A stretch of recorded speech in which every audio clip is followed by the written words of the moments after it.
Alright, i-discuss natin ngayon ay ang Vlookup. This is a tool for looking up a piece of information in a table or dataset and extracting some corresponding data.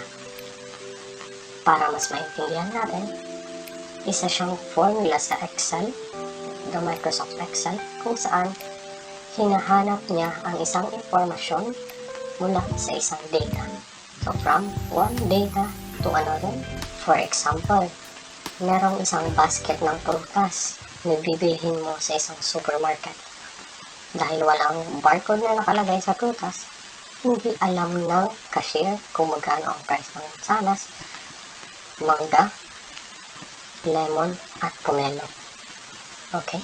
Nagpatulong siya sa kanyang supervisor na mayroong database ng mga prices ng bawat produkto.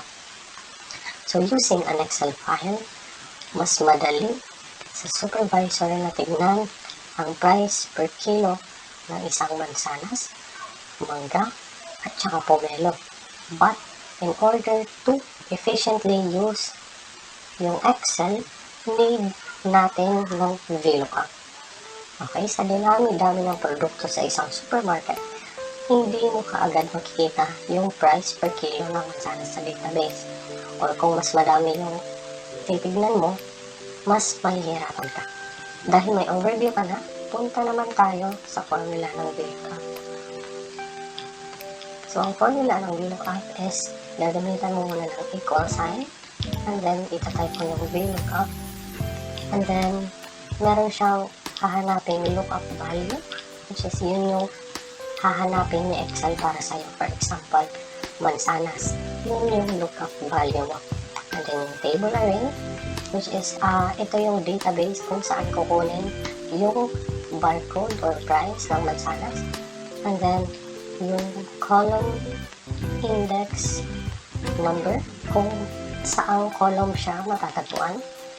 And then yung range ng lookup. Range lookup, hahanapin niya yung exact match or hahanapin lang niya yung relevant na match na lalabas. So meron po tayo dito set ng data, sheet number 1, which is here, and sheet number 2. Ang sheet number 1 ay ang magiging basis natin or database sa pagkuha ng information.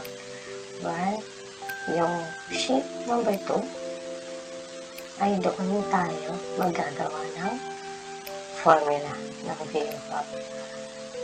Okay?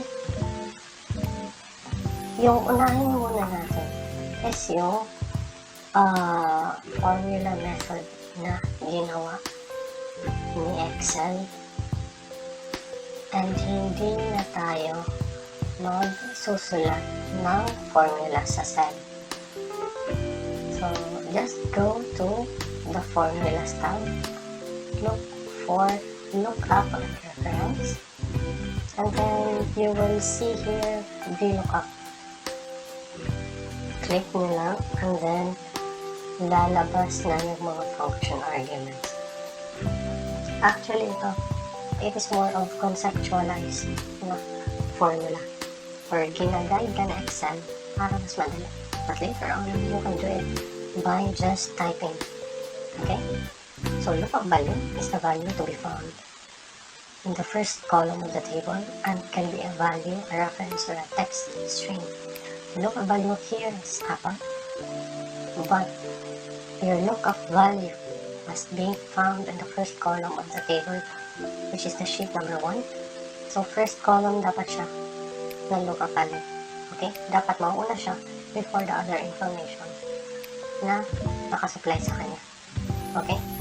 So, sa sheet number 2, we will select A2 for our lookup values tab. Table array. Table array, sabi dito, is a table of text, numbers, or logical values in which data is retrieved. Saan tayo mag-retrieve ng data? It is in sheet number 1. Okay? So, sa table array, i-highlight lang natin yung column A to E. Basta yung isa-select natin mamaya is kukunin lang yan yung data doon sa column B, which is the barcode.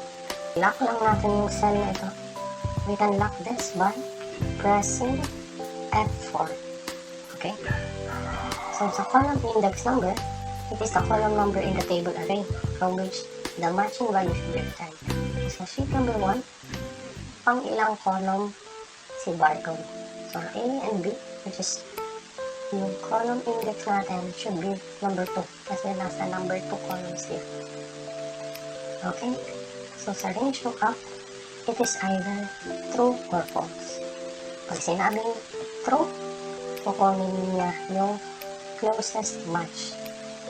But, kung kailangan mo ng exact match, you must choose false.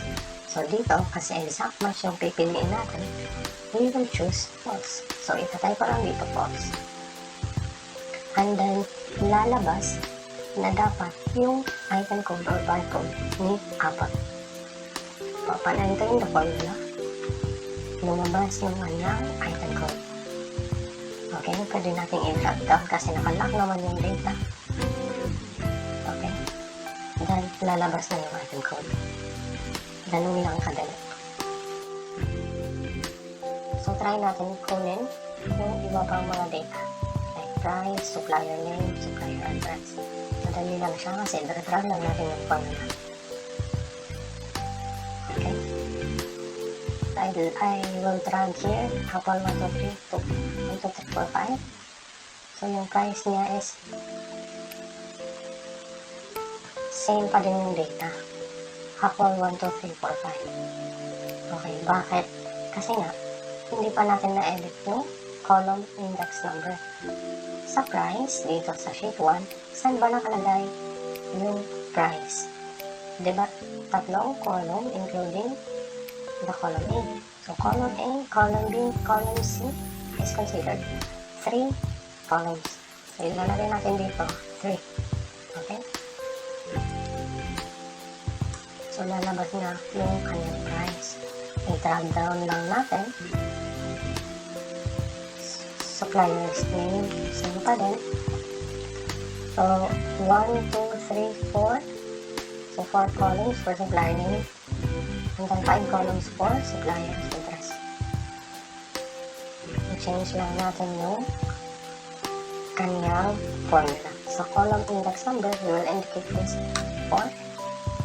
Then, we will drag down supplier's address 5. Kasi nasa column 5 siya. So, may lalabas na yung formula niya. Ang kagandahan ng Vlookup kasi pwede siya pag maramihang information yung kukunin.